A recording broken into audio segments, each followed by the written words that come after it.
Welcome everyone to Carrying the One with Travis and Andy. We're going to kick things off today. There's some big issues going on that the left is trying to argue, and I think they bring up some pretty valid points that Trump could possibly be in violation of the Constitution. So I think Travis and I are on the same point. You know, many of us, including myself at least, have been impressed with all that has been accomplished really in office over the last 9 months. I mean, inflation is down to 2.9%, border crossings down 93% for May this year compared to last, 18% drop in crime in DC, harmful food dyes have been banned and will be phased out completely next year. Real GDP is up 3.8% with more expected with Apple and others investing collectively more than 1 trillion, due to tariffs imposed. But the question becomes, right, is all of this constitutional? I've wondered myself, you know, why no other president has been able to deliver such remarkable results in such a short time. And skepticism does exist as to what extent Trump could be in violation of the Constitution. So, specifically as it pertains to CBP and ICE. So, stay tuned as we break down both sides on the Travis and Andy podcast, Carrying the One. Alrighty, here we go. Okay. Your first slide is I can't read because it's That's in okay. white Your computer is a font. little weird, man. It's like mine looks beautiful, but yours for whatever doesn't. So that's okay. You So said- the podcast title today is called "Power Policy in the Constitution: How Far Can a President Go?" So let's go ahead okay. and get to the second slide, and we're going to review this today.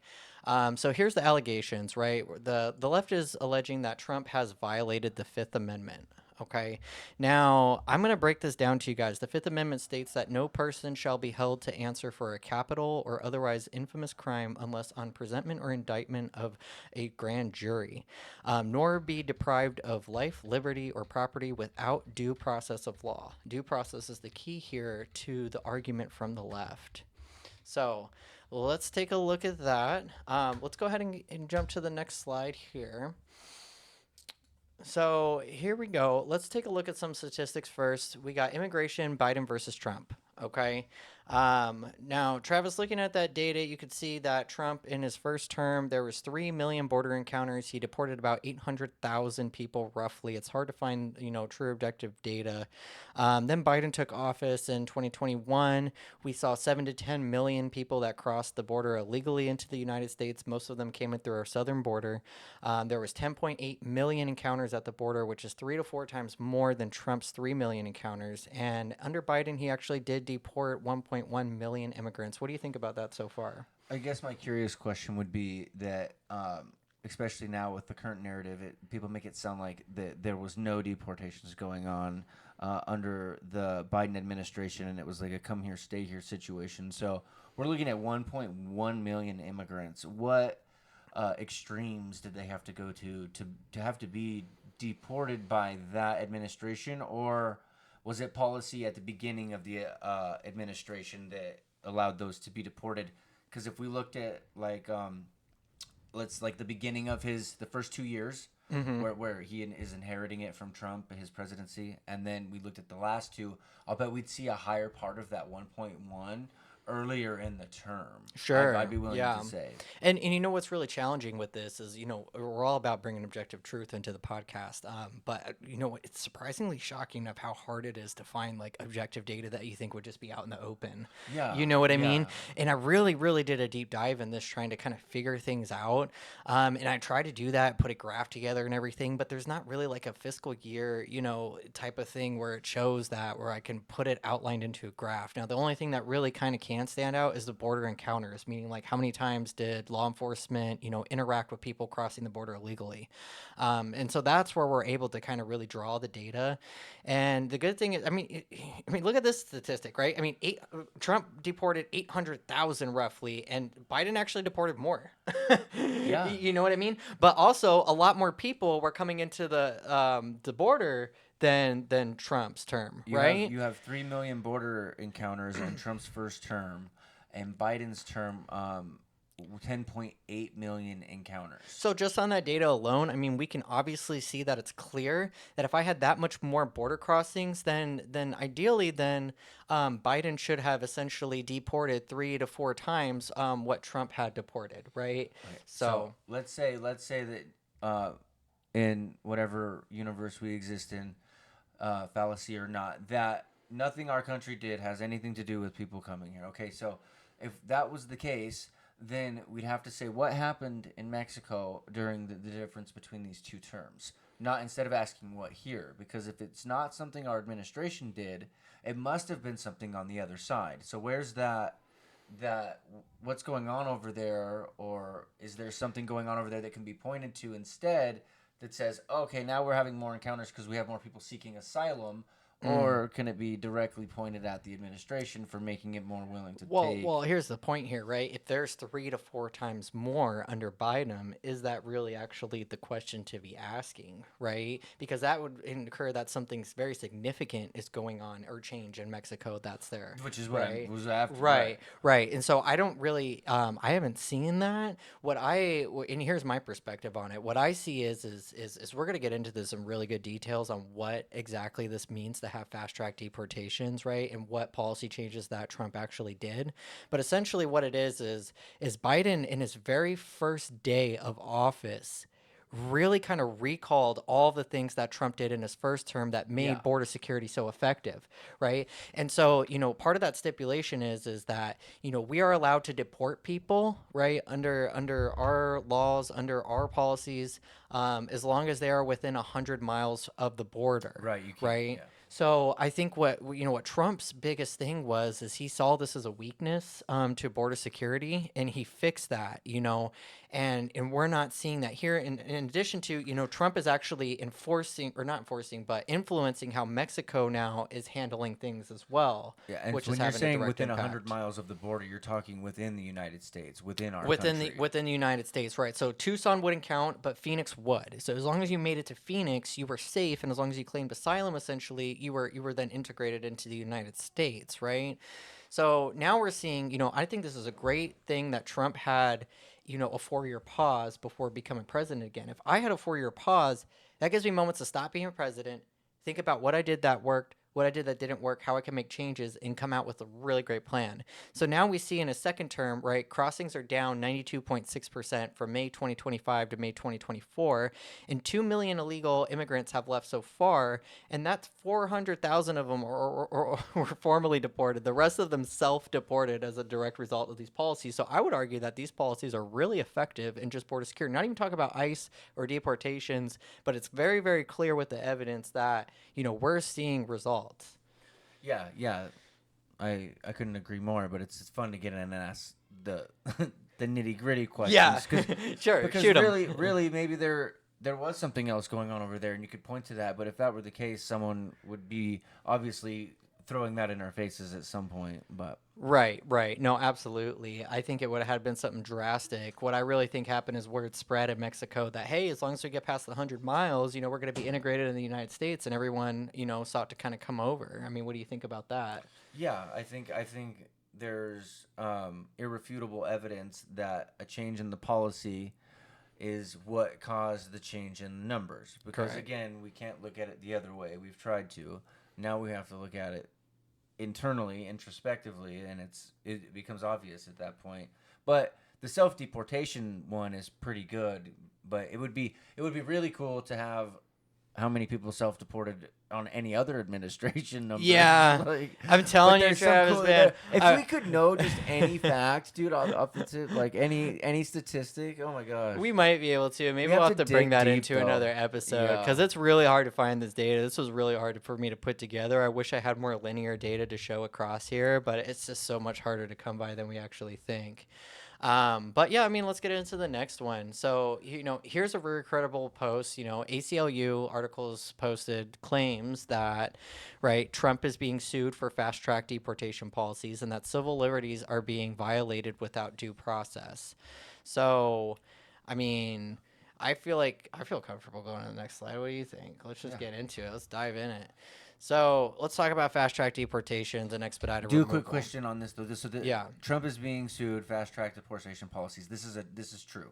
This is Yeah. actually happening. Yeah, this is actually happening. They're So this suing is him? this is real, objective evidence right here. Real objective facts. Okay. He is I facing. wanted to make sure we pointed that out for the viewers and myself Yeah, that we yeah. know that going in. So let's get into it here. Yeah, and you know what? Before I even get into this fully, like my father actually presented these articles to me, and I was like, wow, is he in violation of the Constitution? Like, I really wondered. You know Yeah, what I let's mean? Like, find out. how is he able to do this? So, let's get into a little bit more. Critics assert that Trump's expansion of fast-track deportations violates the Fifth Amendment's due process clause, specifically that no person may be deprived of life, liberty, or property without due process of law.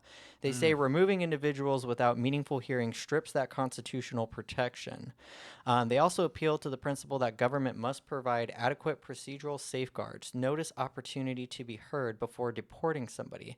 So there's an allegation that this is not currently occurring and therefore he's being sued. So he would be, under what the allegations are saying, he's violating the due process clause in the Fifth Amendment. Yeah, so then we have to get into there is no we're as an ICE agent, we're capturing an illegal immigrant. We obviously do not have a way to prove he's an American citizen.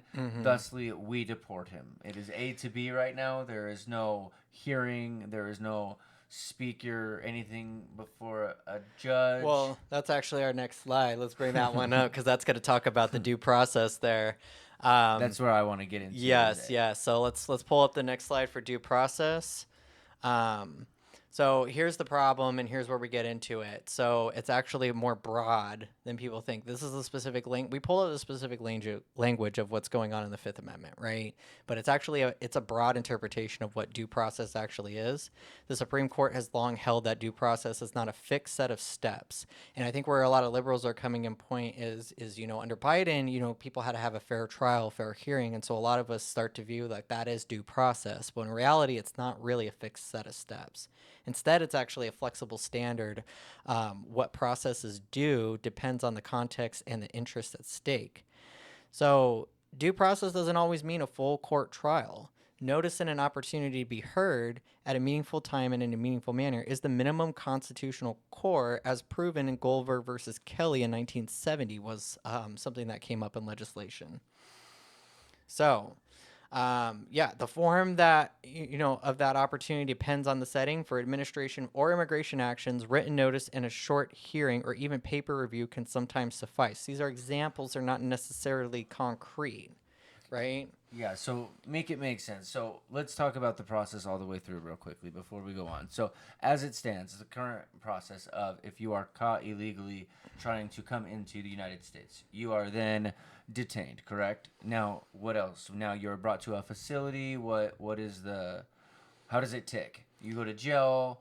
What will you explain it to me? Yeah, I mean, so essentially what's going on right now is so Trump has signed executive orders, or maybe they're not even executive, but basically what's going on is Trump has given power to Department of Homeland Security, okay, to kind of take over this process. We're not using the court systems, and the reason why we're not using the court systems is because people were 5-7 years out before they got a court date, and meanwhile their entire time are living in the United States, right? At some point they're going to be given social security numbers, going to be able to vote, do all these different things. So he's trying to cut that process down, right? So you get approached by a Border Patrol or ICE agent, right? He's removed the clauses that say you have to be within 100 miles of the border. You could be anywhere in the United States, okay? If you've been here for less than 2 years, right, and these are the concrete things that they're going off. If you've been here less for 2 years and can't show proof of citizenship or a right to be here, essentially like I have established residence, I have a visa, any of these things, then that's your due process. We've done that. You haven't been able to show that to us. We're going to now deport you. There's no court hearing or anything like that. You have to be able to prove that. So they're trying to get on the bandwagon that they need to not only be captured, but then they should get a full actual trial in court, Correct. to speak there, Yeah. go in front of a judge like you would if you and me were to go to jail 24 hours. You see him, then you get a verdict, and you get to fight the case. It just seems like more justification to keep them here longer, and it's bureaucracy that's stopping action. Well, let's face it. The people that are coming here illegally, they know this, right? They know that they could come. Word spreads, right? They know that they could come, and that they're not going to get a court date out 5-7 years. They're guaranteed that here in the United States, right? They're so that's the problem. That's why under Biden we saw 7 to 10 million people come into our borders illegally.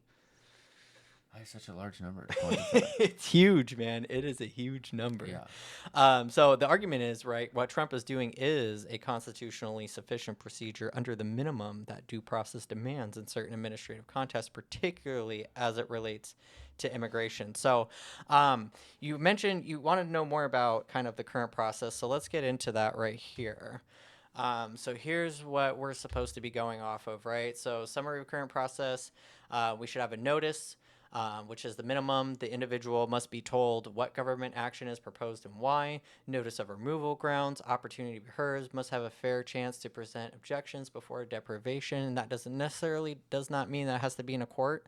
An incredible fear interview or brief officer review. So they can get to these detention facilities, host these interviews right then and there, rather than having to go to a judge, right? And then a quick sidebar question to kind of underline everything too is that when we're talking about these rights, these are rights of a citizen specifically too. So there is an argument to be had underneath of it all of if they're entitled to those rights by not being citizens to begin with, even though they are sovereign people. Does that make sense? But that's not the part of this argument, but it's the baseline of the bottom of it, because we're talking about due process for you and me being, those are our rights as well. They also apply in the Fifth Amendment to non-citizens. Okay, too. so that's exactly what I want. Perfect. Yeah. So continue. Yeah, absolutely. I mean, and here's the thing, right? There must be a way, I'll just jump to the last portion. There must be a way to verify fairness and accuracy.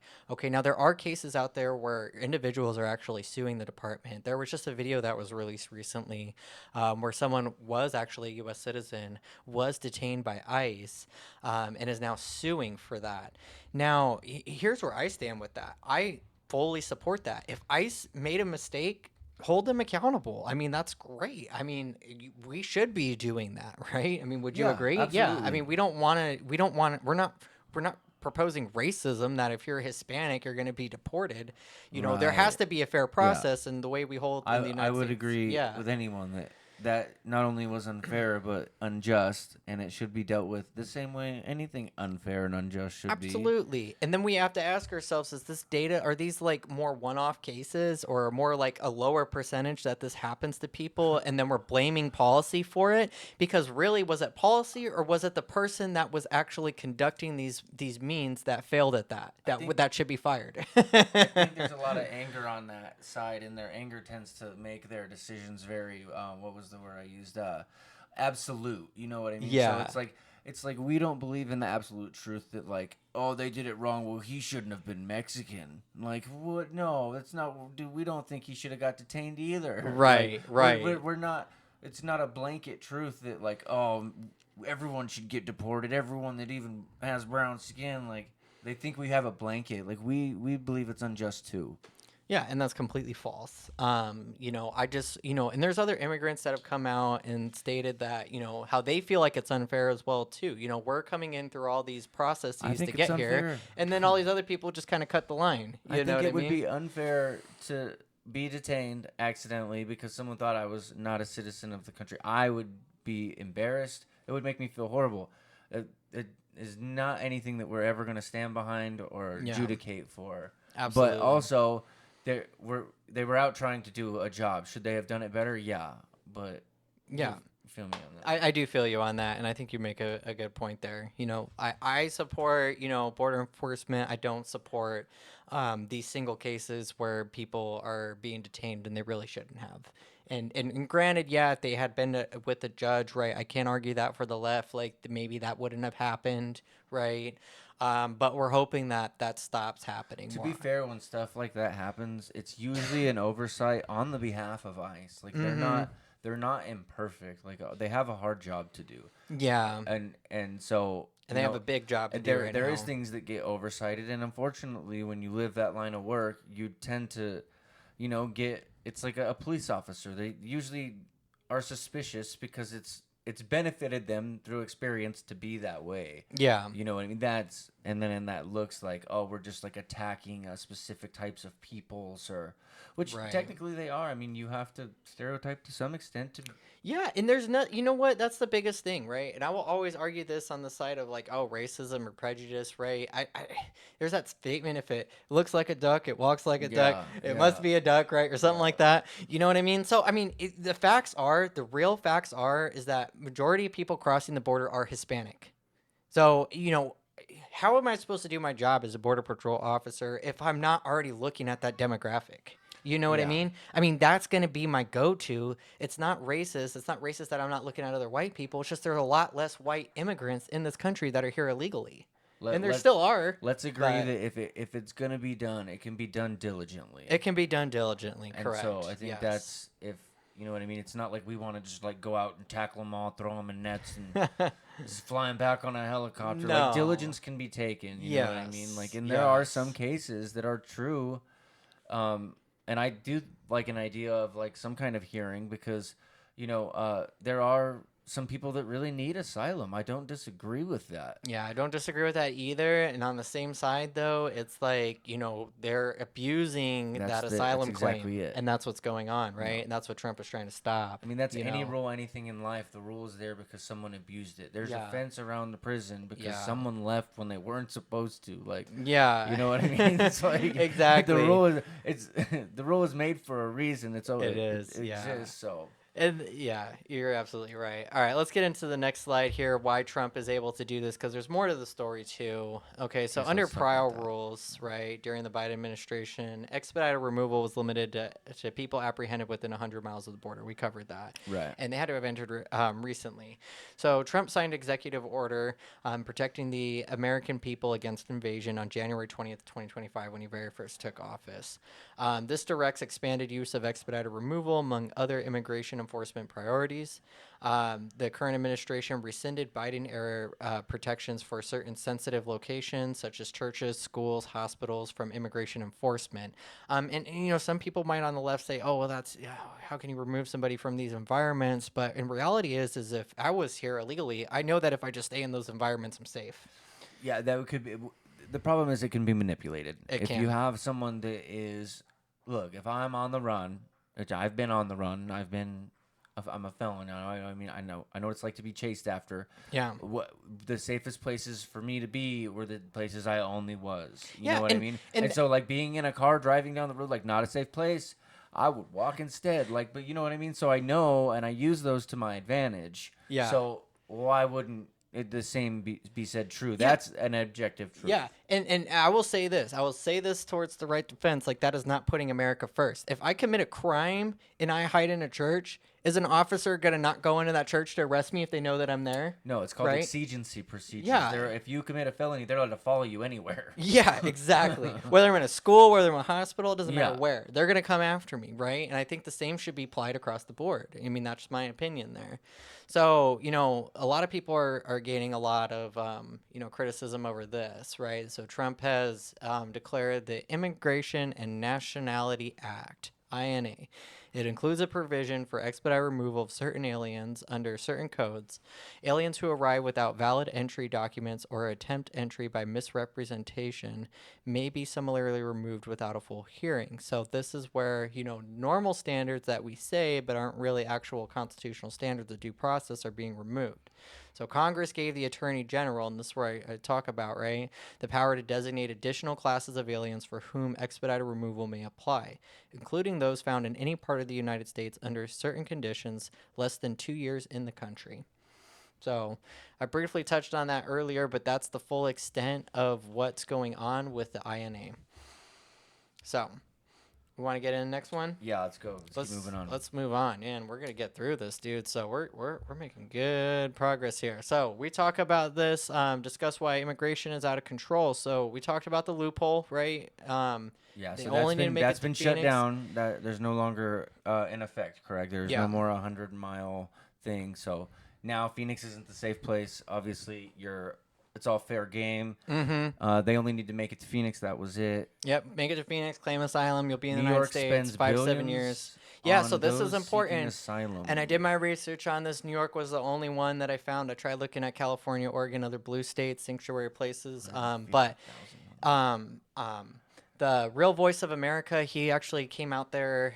Ben, he interviewed some people out in New York City. So just remember here, they have a population of 158,000 homeless people. Now they're paying $388 per grade per migrant household to be housed in hotels there. So they're essentially kind of jumping the line. They're sending a message saying, "Hey, you come in here illegally, you make it to New York City, and you're gonna be, have all your expenses covered and everything like that." Meanwhile, American citizens, 158,000 homeless people, aren't getting into that same type of privilege. Well, this was upsetting for me. So there's a personal note here where I tend to be a little further right, and it's because I'm a born Arizonan, American citizen, obviously. I have been to prison. I am a felon, and so after doing that, for me coming out of prison to get housing, even coming out of prison, right?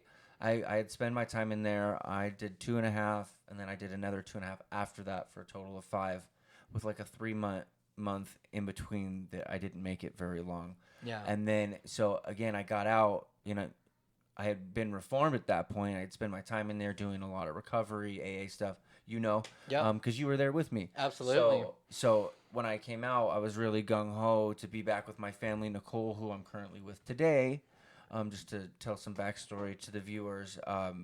And so seeking housing was really difficult.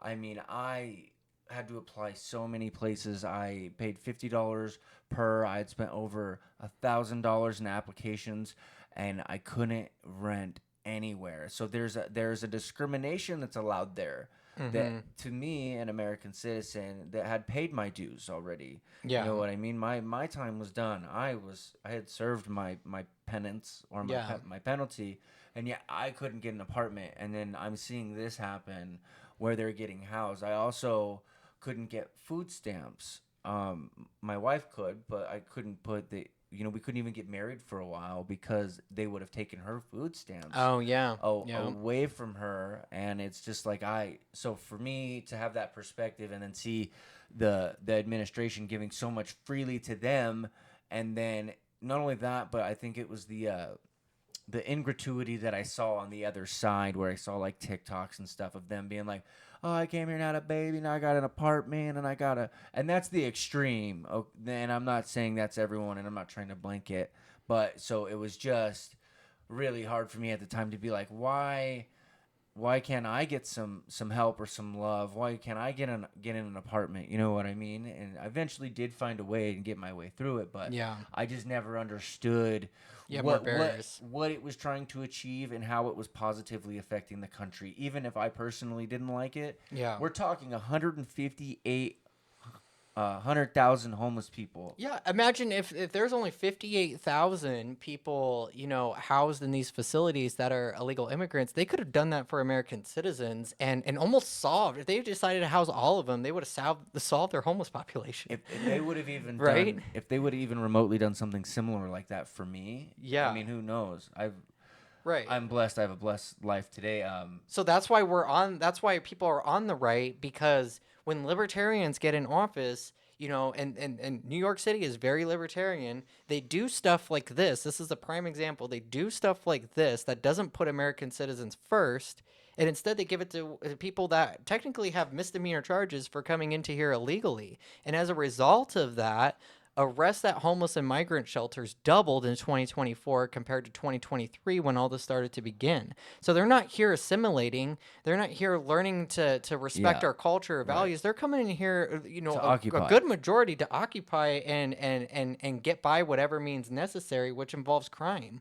I mean, this isn't good for who is that good for? And another thing too that you see a lot of, and I don't think it's a point that people really bring up, is they're like, oh well, who's gonna do this job and who's gonna do that job? And that's not the least important question, but a less important question than where does the money go? Think about it. The money doesn't go back to our country. Yeah, they come here and they work. I'm not saying all again, but they send it back to their families over there because it has a higher value. Yeah, And so absolutely. they're talking about filling a space in our society and being a necessity while off shipping all of the benefits of our society to their country or back to their family in their Sure, and I'm sure country. there are some parts that do benefit our society. I know our local governments will benefit because they're buying groceries, things like that here.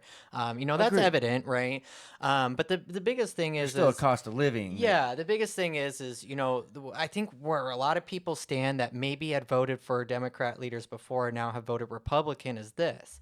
We keep voting for things that we feel like they're telling us are going to help us, and then we see examples like New York City where they're using that funding to help not American citizens, right? yeah. They're not benefiting us. So the biggest thing is the last point on here says, look at Europe, right? I want to get really dark with you, Travis. Okay, so if let's just say that libertarianism stands for socialism.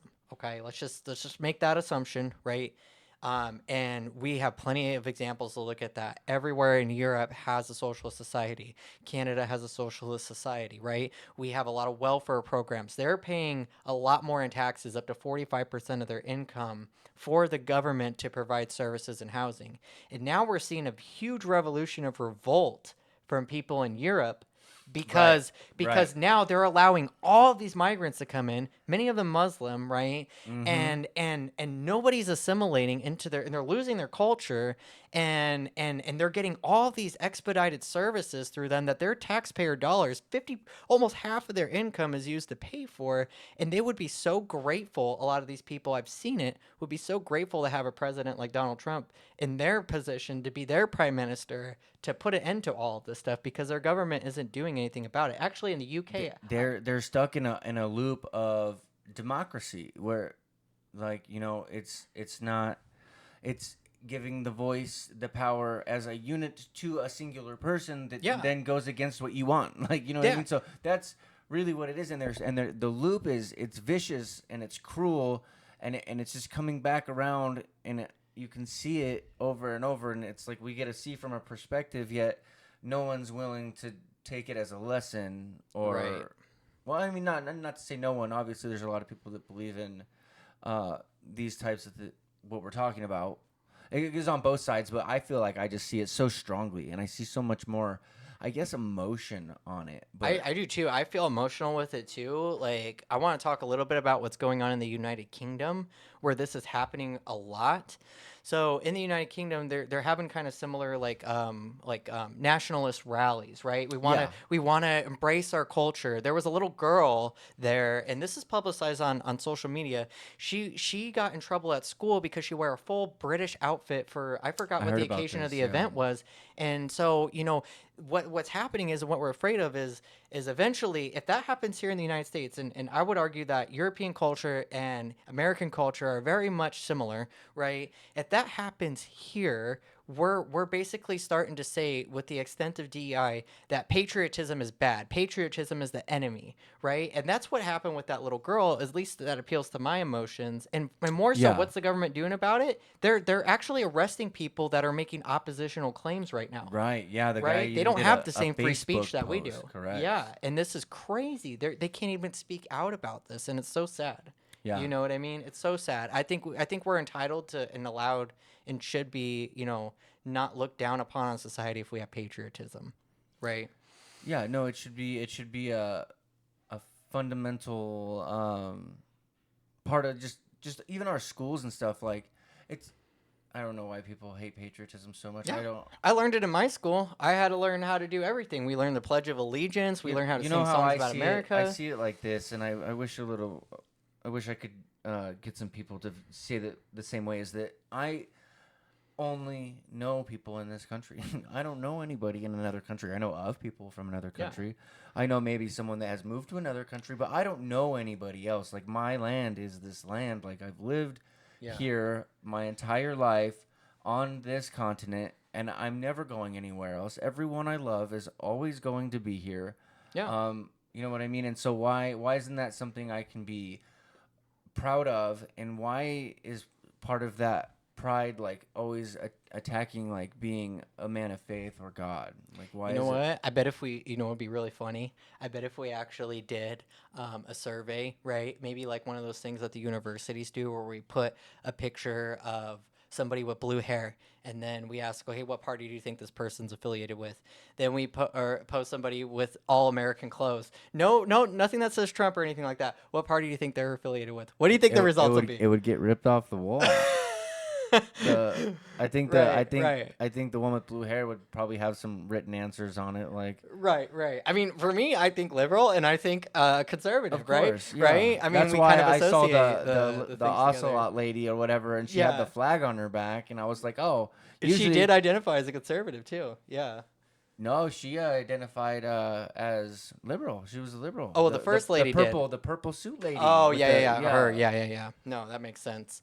So, yeah, I mean, it's I think it's a really important thing to talk about. You know what I mean? So, let's get into the very last thing because, I really want to distinguish between this with you guys. I mean, I'm so sick of hearing the word racist.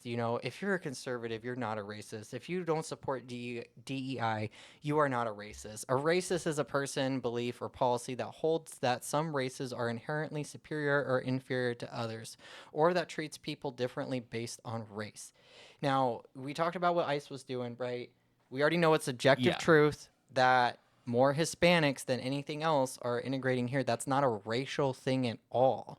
You understand? Like, it's not, you can't just be called People that. think because it's related to race, it's racism, Right. and it's so easy to just slide that word in there with its vehemence Because and it its comes with so much hatred. emotion. Yeah, It gets it people is. fired. It's provocative. It gets the people the going. connotation. It's that.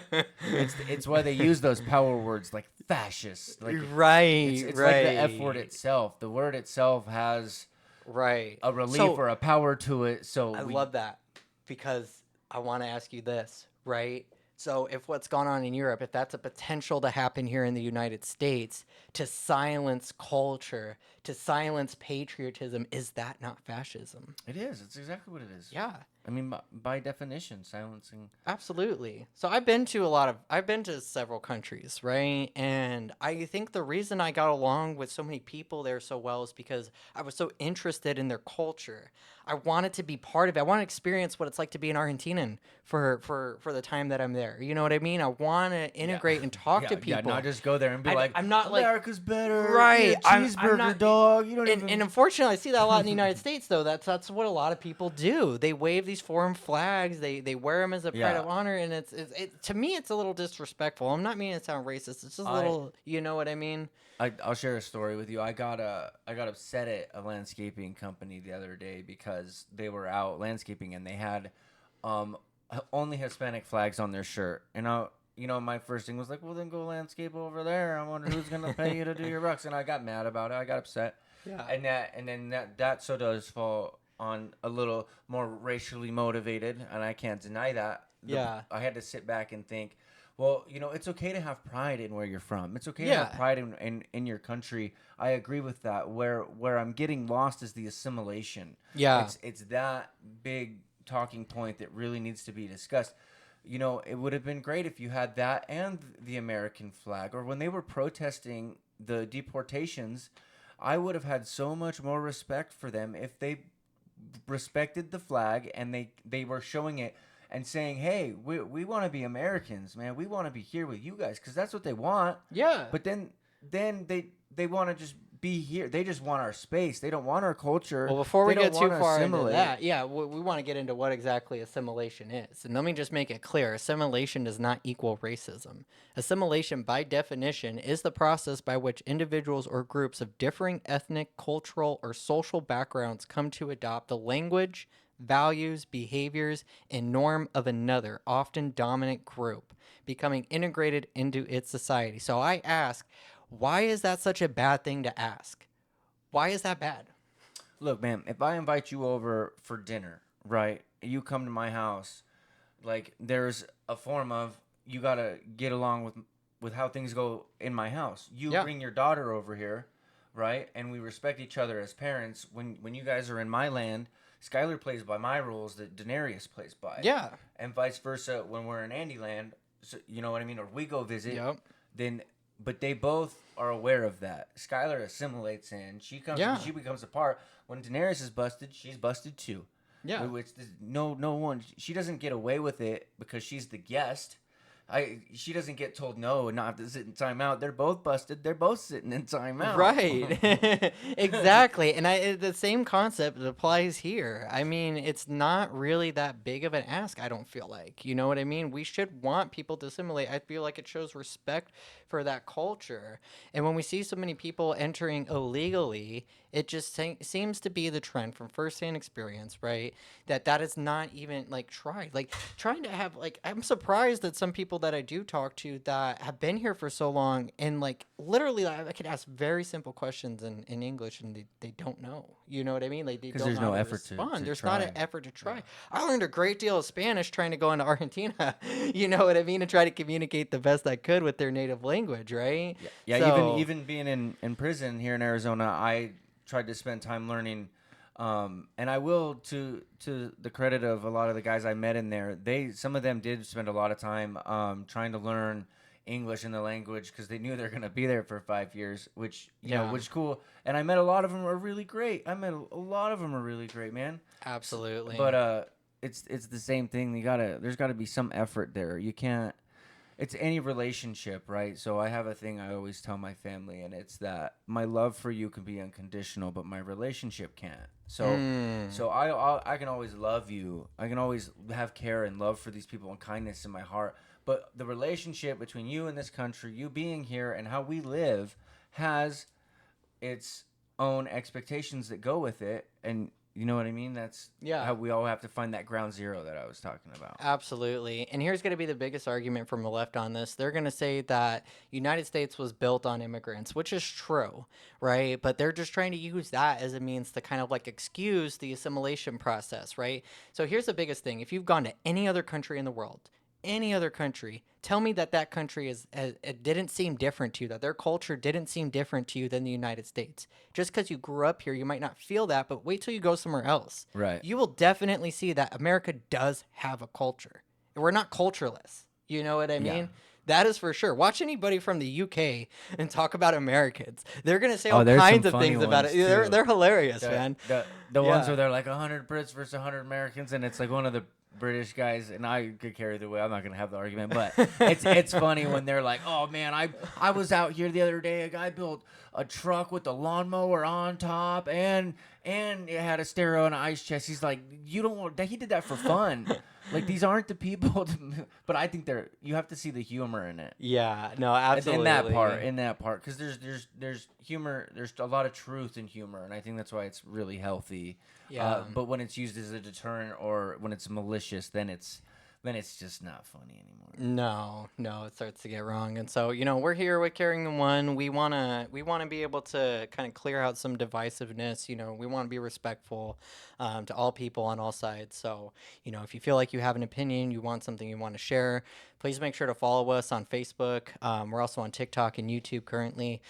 Please, I encourage you to share this with your family members. Encourage them to watch the show. I think what we're doing is really good work. We want to bring objective truths into this. We want people to critically think about the things that they feel passionately about, and that's kind of what we're here for. We may have some biases ingrained in us, but we try our best not to bring that in here. We're always gonna bring it transparent. Transparently. I'm Yeah, not. I I'm agree with not. that. I have no time or desire to spend time shooting this podcast just to pretend to be somebody else. Yeah. I was told by somebody that when you do that, everything about you that is good and original, you just gave up on. So, Yeah. rather just stick to that. And I have my imperfections, but I think it's just a matter of doing like the format here. Let us know if you like it. How kind of we're able to pull information. If you like the layout, if you guys have any suggestions or anything, reach out. Let us know. Thank you for watching, and more content on the way. Absolutely. Thank you, guys.